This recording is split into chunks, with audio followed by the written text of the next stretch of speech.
Кыргызстанда шарттуу жазанын бир түрү катары пробация органы ишке кирген. Ошондой эле пробация органы соттолгон жарандарга жардам берүү жана социалдык көйгөйлөрдү чечүү иштерин алып барат. Ысык Көл облустук пробация органында учурда 906 кардар каттоодо турат. Алардын 87 аял кишилер. Кененирээк кийинки сюжетте.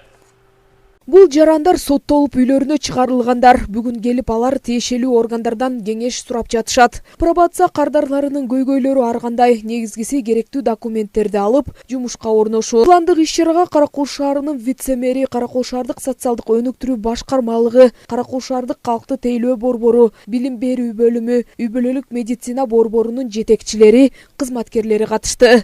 Ошол комиссия бизде ушул отурумда ушул клиенттерди ар бирөөсүн угуп жана аларды ушул коомчулукка кайтадан киргизип, аларга жардам берүү функциясын аткарган комиссия ушулар да.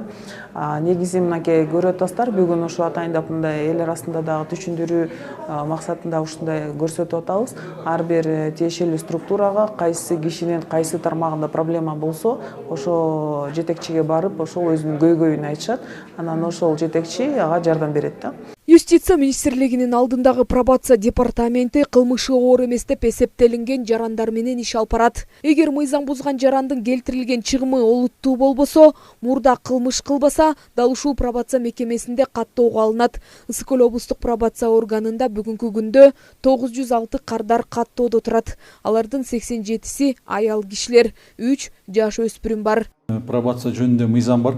Ошол мыйзамдын негизинде 32-33 беренесинин негизинде жергиликтүү өз алдынча башкаруу органдары жана ведомстволор менен биздин кардарларга жардам көрсөтүү бар да.